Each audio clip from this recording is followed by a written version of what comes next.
दलितों द्वारा किए जा रहे भारत बंद के दौरान दलितों पर करणी सेना द्वारा हमला किया गया, बजरंग दल द्वारा हमला किया गया।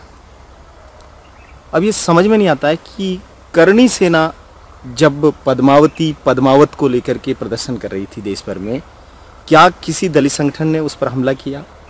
क्या करणी सेना द्वारा अपने राजपूत गौरव के लिए जो कुछ भी किया जाता है उस दरमियान किसी भी दलित संगठन ने, किसी भी आदिवासी संगठन ने, किसी भी मूल निवासी संगठन ने किसी भी प्रकार से करणी सेना पर कोई अटैक किया, हमला किया या कुछ और किया?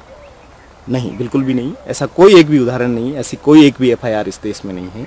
उसके बावजूद दलित अपना संवैधानिक हक मांग रहे हैं और उस पर हमला करना करणी सेना का, ये दर्शाता है कि करणी सेना को दलितों और आदिवासियों का अस्तित्व ही मंजूर नहीं है।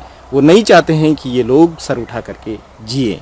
तो करणी सेना के जो मुखिया लोग हैं उनसे हम पूछना चाहते हैं कि आपको हमसे क्या तकलीफ है? आपका अपना अधिकार संविधान में है, हमारा अपना अधिकार संविधान में है। आपको जो चाहिए संविधान से आप मांगते हैं। आप भी सड़कों पे उतरते हैं, आप भी अराजकता करते हैं, उसके बावजूद हमारे लोगों ने कभी कुछ भी नहीं कहा आपको। और हमारे लोग शांतिपूर्ण आंदोलन कर रहे हैं और आपके लोग हमारे लोगों को रोकते हैं, पुलिस के साथ मिलकर के उन पर अन्याय और अत्याचार करते हैं। तो ये बहुत दुर्भाग्य की बात है। ये एक किस्म के गृह युद्ध और एक जाति युद्ध को निमंत्रण देने की बात है। ये एक लोकतांत्रिक राष्ट्र में कतई बर्दाश्त नहीं किया जा सकता है कि कोई सेना जो जाति के नाम पर बनी हुई है वो इस देश के नागरिकों को अपने संवैधानिक हकों के लिए किए जा रहे शांतिपूर्ण आंदोलन, धरना, प्रदर्शन से रोके।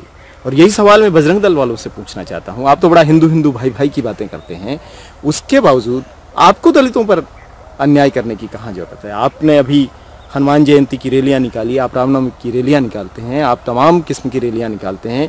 क्या किसी दलित संगठन ने, क्या किसी दलित समुदाय ने आपकी रैलियों को आकर के अटैक किया, आप पर हमला किया?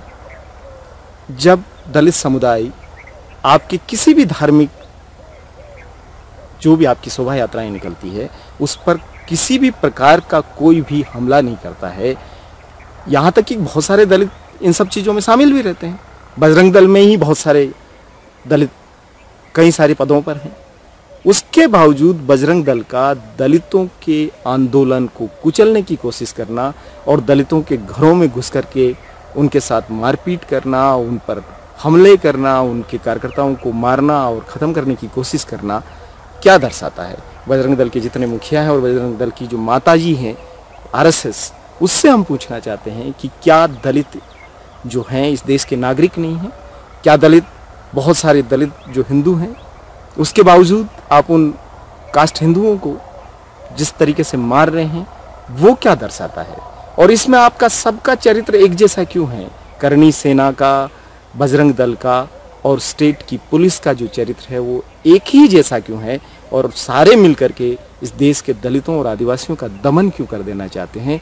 ये सवाल हर दलित के जहन में आज उभर रहा है। हर कोई आपसे ये पूछना चाहता है कि आप बड़े हिंदू भाई भाई की बातें करते हैं, आप बड़ी समरसता की बातें करते हैं, लेकिन जब दलित अपना अधिकार मांगता है और जब अपना सर उठा करके चलने की कोशिश करता है तो आप उसको कुचलना क्यों चाहते हैं?